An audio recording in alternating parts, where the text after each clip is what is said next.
Hello, everyone.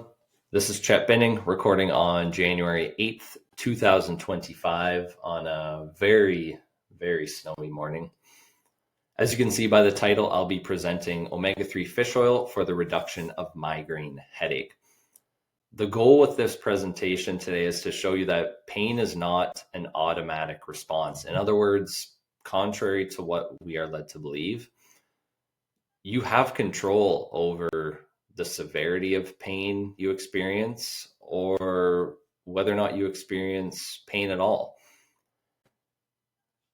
And this depends on many different variables, but diet is, believe it or not, one of the most important ones. And within the wide scope of diet, one of the most important specific variables is our levels of omega-3.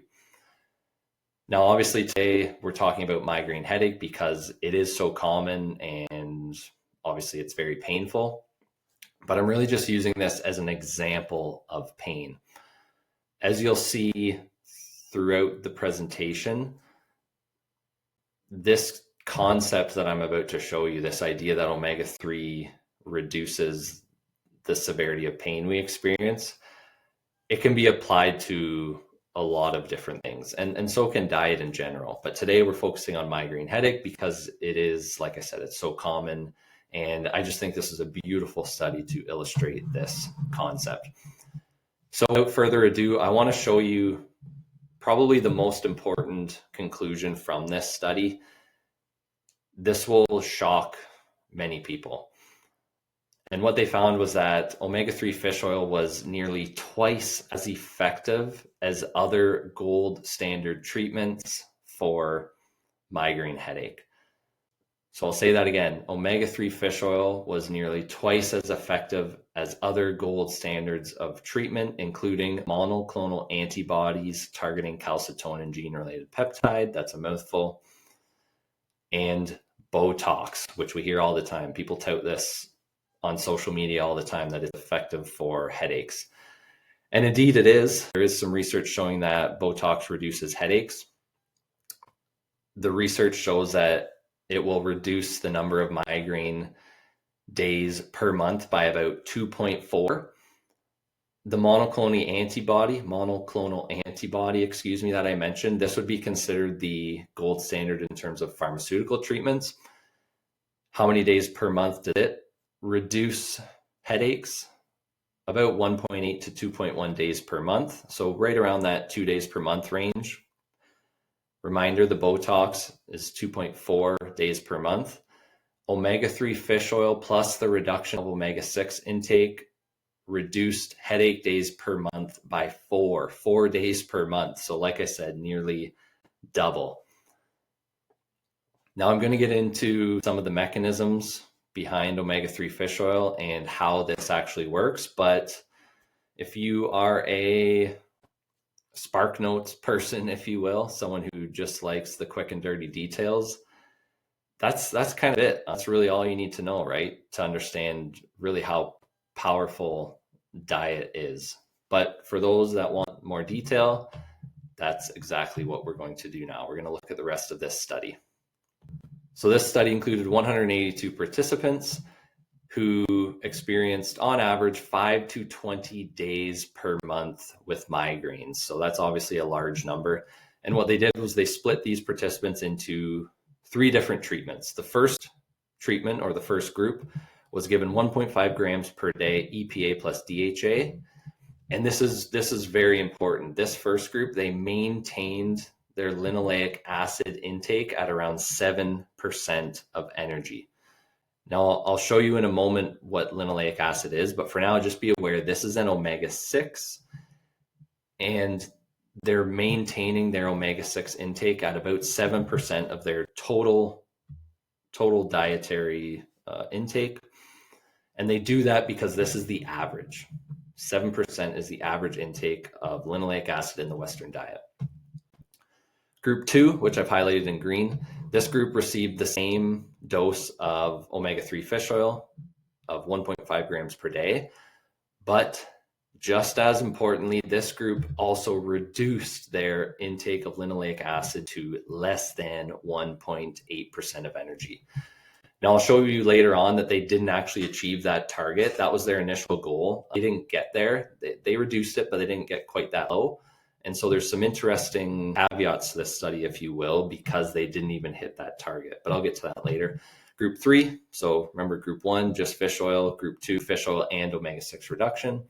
And group 3 was the control group. So with this group, they maintained their omega-3 and omega-6 intake at the average Western diet levels, which is under 150 milligrams. Remember, the other groups were given 1.5 grams. This group maintained 150 milligrams, and linoleic acid stayed at 7%. Now, there is definitely some additional very interesting results from this study that go beyond that initial conclusion of omega-3 fish oil outperforming Botox and pharmaceutical treatments. And here's two of the primary ones. Both the omega-3 and low omega-6 group, as well as, so remember that's one group, as well as the omega-3 group, but maintain omega-6 group.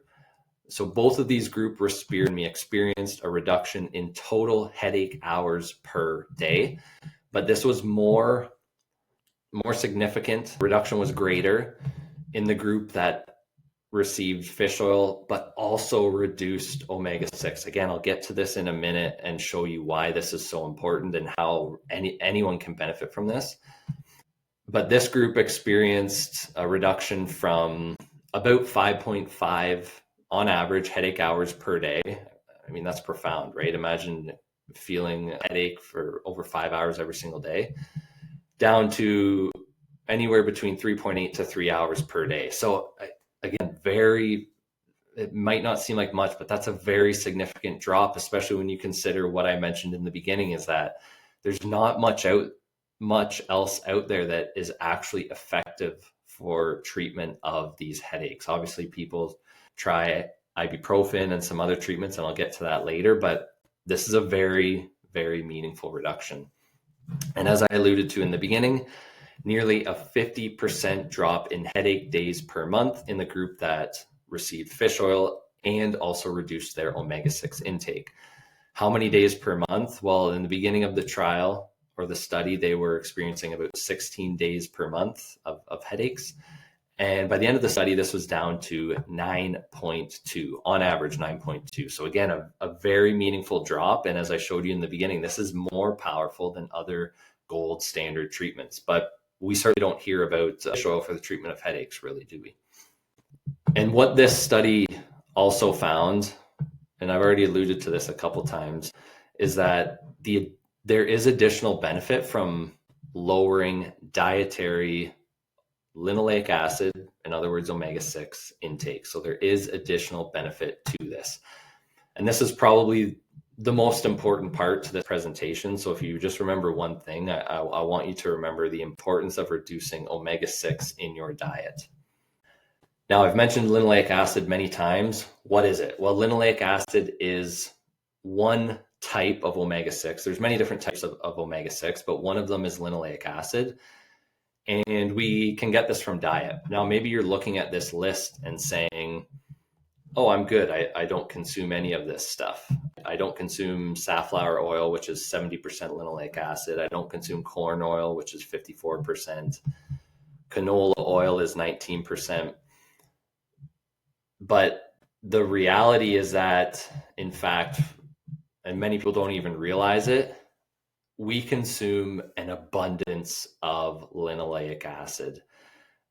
The amount that our consumption has increased in the last 100 plus years is absolutely insane. I will show you this number in a moment. But the key here is most people are consuming this, whether they know it or not. From what source? Processed food. Yes, processed food. If next time you go to the grocery store, try and find a box or a package or really any food that's found on the perimeter of the grocery store. Try and find any food in the grocery store that does not have one of these on the label. you're not going to find it. It's either going to have canola oil or peanut oil or soybean oil or corn oil or sunflower oil, or it might just say vegetable oil. Doesn't matter. The point is, every single one of these foods that so many of us consume in abundance is high in linoleic acid. And so, yes, we are getting a ton of this, whether you know it or not. Now, it's also interesting to look at these other oils, right, which are often touted as healthy. Well, now you'll understand why that is. One of the reasons is because they're low in omega-6 linoleic acid, like olive oil, avocado oil. Yes, lard, really low. Tallow, ghee, butter, coconut oil, butter, all very low in omega-6 linoleic acid. So it's very, very interesting. Now, I said linoleic acid consumption has dramatically increased in the last 100 plus years. Yeah, it's really quite mind-blowing how much it has increased. And here's the perfect summary. So soybean oil is just one example of a source of linoleic acid, but this appears to be the primary oil used in manufacturing of processed food in North America, which is why consumption of soybean oil per capita has increased over 116,000% since 1909. 116,000%. I mean, that number is hard to even fathom. Since 1909. And actually this study this statistic here in the box on the left-hand side is from a study that I believe it only looked at the increase up to 1999. So it's undoubtedly increased even more since then. Either way, the numbers are astounding. And as I said, the primary source of this is processed food. So it's oftentimes used as a preservative. Sometimes it's added to increase the food because emissions of fat to the brain, and so it basically contributes to overeating and so on. And ultimately, the companies making these foods trying to make more money. So obviously, they want to sell product, and to do that, they're going to make their food taste as good as possible. Whether or not good in this case means healthy or unhealthy, they're just focused on the money. So, anyways, that is a separate conversation. But for now, I want you to remember that omega-6 consumption is very, very high, and it's because of our increased consumption of vegetable oil. Now, this is where things get really interesting, I think. It looks a little bit confusing, but just bear with me. I promise it's not that bad, and I promise you will be very happy you learned this. I think people will find this so fascinating. So why is it that omega-6 consumption is such a problem? Well, from a biochemical standpoint, it's because omega-6 and omega-3 compete for the same enzymes. So you can just imagine this as essentially there's one road, there's one highway, and there's only one lane. And so only one of these omega-6 or omega-3 can go down that road at a single time. And so if we're always consuming omega-6, which we're doing from these vegetable oils, well, then omega-3 never gets an opportunity to travel down that road, and so it becomes low. So that's why in the beginning it was so important, and I've highlighted that here in the green box, that the control diet and also one of the other groups maintained their intake of omega-6 linoleic acid at 7%, because there's two different ways to have healthy levels of omega-3. One is obviously consuming healthy amounts of omega-3, but two, it's also, while consuming healthy amounts of omega-3, it's also critical to limit your intake of omega-6. This is so important. And this is why this study found additional benefits from doing both of these. And I will tell you that there's other studies showing that you can increase your levels of omega-3 actually without fish oil at all. And the way to do that is simply by consuming healthy amounts of omega-3 from diet. So things like salmon, fatty fish, which is salmon, other sources like sardines or mackerel. But equally important by limiting your omega-6 consumption. So full disclosure, I mean, I work for a supplement company that sells fish oil, but I'll also be the first to tell you that you can actually increase your omega-3 without fish oil at all. Now, it's extremely difficult to do, and not many people are able to do this because it is so difficult to remove processed food. But I'm just telling you, this is how it works. It is possible. And the main takeaway here is really that I want you to appreciate that both of these are equally important, not just consumption of omega-3, but also limiting your consumption of omega-6. It's not all bad. We still need some, but we consume way too much. 7% of our diet consists of this, which is way too high.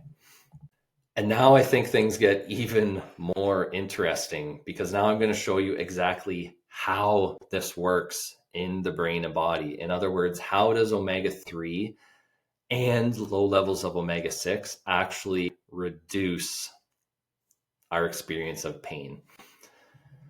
So first of all, if we look top left-hand corner here, we need to remember that, as we've talked about for at least 10 minutes now, is that diet is ultimately what affects the amount of omega-3 and omega-6 in our body, because the body cannot synthesize these on its own. That's why they're called essential fatty acids. Essential meaning we have to consume them from diet. So as I said, you can get omega-3 from things like fatty fish, and you can get omega-6, one of the types of omega-6 being linoleic acid, which we've been talking about, comes from plant oils. So that's diet. So just imagine this. So depending on our diet, the delivery of omega-3 or omega-6, depending on what we are consuming, the delivery of these, or the ratio of these to quote unquote headache areas in the brain, will differ. So I'll just give you a really simple example to help you imagine this. Let's say you are consuming an abundance of omega-3, whether it's from salmon and or fish oil. You're keeping your omega-6 low. That means the blood that arrives to various cells throughout your brain are going to be high in omega-3. On the other hand, if we consume high amounts of vegetable oil and we don't supplement fish oil and we don't eat fish, well, then the blood that arrives to your brain is going to be really high in omega-6 and low in omega-3. So why does that matter? How does that actually affect the pain that we may or may not experience from a headache? Well, what you need to remember is that the concentration of omega-3 and omega-6 that we consume determines the composition, and I'm circling it right now, of cell membranes throughout not only your brain, but your entire body. So I'll say that again, because this is maybe the most important part of this entire presentation.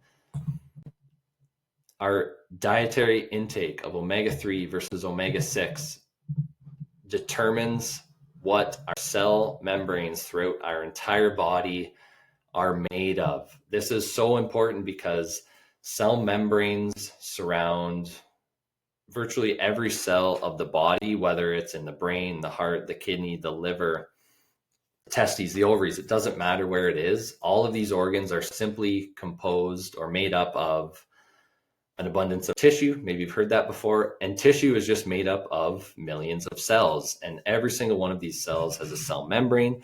And this cell membrane can either be made of omega-3 or omega-6, some concentration between these two. It works along a continuum.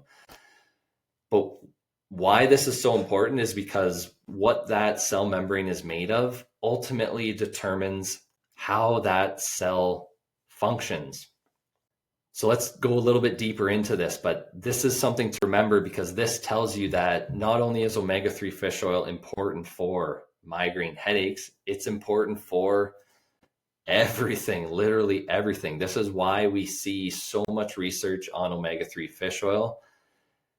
and why you might see benefits to symptoms of ADHD, symptoms of depression. You might see benefits for markers of fertility. You might see reductions in inflammation. You might see different responses to exercise training, whether it be muscle soreness or ability to build muscle. There's so many different possible benefits to omega-3 fish oil. And now you know exactly how and why that is. It's because our intake of omega-3 versus omega-6 changes the composition of cell membranes throughout the entire body, which ultimately determines how our cells function. So now let's look at migraine headache specifically. And now that you know that, it's really not that confusing. You have the essential information now. So when it comes to headaches, activation of these receptors here, there's 4 of them. This V1, A1, LTB4R, etc. You don't need to know the names of these. I'm just showing you them. Activation of these receptors is ultimately what's going to lead to signals that go down this nerve called the trigeminal nerve, which is just one nerve throughout the brain, which is ultimately going to release pain signals, literally signals that make us cause pain. So it's activation of these receptors. So now let's look at what activates them. Well, it's omega-6. So this is linoleic acid. So if your cell membranes are concentrated in linoleic acid, then within that cell, you're going to get activation of these receptors. That signal is going to travel down that nerve and produce symptoms of pain. Same thing with arachidonic acid, which is just another type of omega-6. So same idea. If you're eating an abundance of omega-6, then omega-6 is going to be high in your cell membranes, and therefore you're going to be more likely to activate these receptors, which lead to feelings of pain. But what happens if our cell membranes are rich in omega-3? In other words, if we consume an abundance of omega-3 and also limit our omega-6? Well, you see this minus here, you're going to get inhibition or blockage of these receptors, and therefore you will not experience the same level of pain. And we saw exactly this in this study, right? This study found that when you give individuals omega-3 fish oil and reduce their omega-6, they have fewer days per month, fewer hours per day where they experience pain from headaches. And this is exactly what is going on at a biochemical level. So it's not just, coincidence where we give these folks fish oil and then they just so happen to have improvements. No, we know exactly what's going on at a biochemical level. Now, the other thing that's interesting to note is when we use ibuprofen, it can be effective for some people for blocking signals of pain. But what's interesting is all ibuprofen does is blocks these signals. In other words, you can take ibuprofen to block these signals, or you can just reduce your intake of omega-6 and you're literally going to get the same response.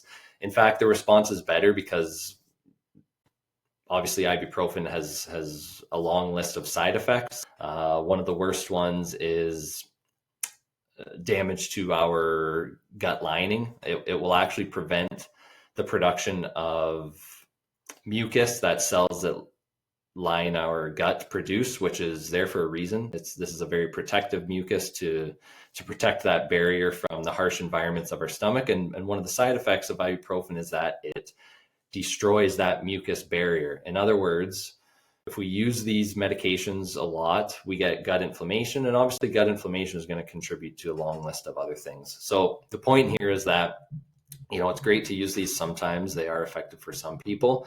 But just be aware that all they're doing is blocking these pain signals, which we can actually do with omega-3 fish oil and or just consuming enough omega-3 in the first place. Now, I will also note that these mechanisms are, as I mentioned earlier, very comparable throughout the entire body. In other words, these mechanisms of pain, because remember, these cell membranes are found everywhere. So let's say, for example, you're experiencing pain in your wrist or shoulder or some type of joint pain. There's still cells at that location of pain that have a cell membrane, and their cell membrane composition, whether it's omega-3 or omega-6, is going to affect the pain you experience. So again, the concept is the same. This is why, for instance, we see studies showing that omega-3 fish oil also improves markers of pain with arthritis. So when I said in the beginning that migraine headache is really just one example, now you know why. So that's really the bulk of this study. There is a couple more really interesting caveats that I want to highlight before I wrap this up. So the first is that the intervention, that is giving omega-3 fish oil and lowering omega-6, led to measurable results in the amount of headache and pain experienced, even though they did not hit the target linoleic acid intake. So remember I mentioned that earlier on. Their goal was to reduce the participants' intake to 1.8%. They only got to 3.2%. In other words, if they would have kept going, so if they would have extended this study and brought that intake down even lower, there might have been even more benefits. Caveat 2, similar to this, the duration of the study, I was going to say it wasn't long enough, but I mean, there's a lot of things that go into a study design. It's really hard to make a study longer than, say, 3-4 months. This one was 16 weeks, so that's already pretty good for a study. I mean, especially a nutrition study. But I'm just saying there's probably additional benefits if the participants keep this going, because, and I mean, I find this so fascinating.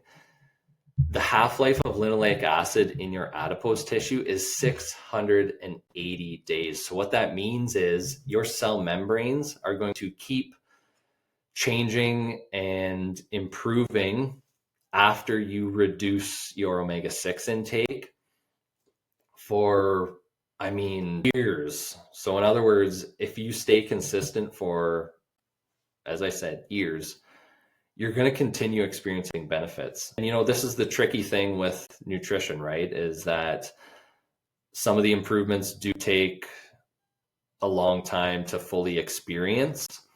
And it's because we're waiting for real biochemical changes to happen in the body. And I mean, it's not actually a problem, but it is, I suppose, in the sense that modern society is really biased towards immediate gratification, where we expect to notice a change or a difference from something right away. So we're basically led to believe that, you know, if we take this pill, we're going to experience something right away, or it's just how it works. I can't think of any other examples right now, but I think you probably know what I mean. And so the point here is that it can take a long time. So I'll just give you one simple example to kind of wrap this up. Let's say you were eating processed food for the first 20 years of your life. I was doing something similar to this. This tells us that even if I'm eating healthy for, let's say I completely revamp things at, once I turn 21, and I keep doing that for 5, 10, 15 years later, this tells us that you need to keep going because things are still changing, and it takes a long time to actually, quote unquote, repair this. A couple other really quick notes is that the dose of fish oil is one that we would actually consider to be pretty low. So 1.5 grams per day. A therapeutic dose, in other words, a dose that's often used in studies to be beneficial, would be closer to 3 grams. So again, if the dose was higher, they might have experienced even more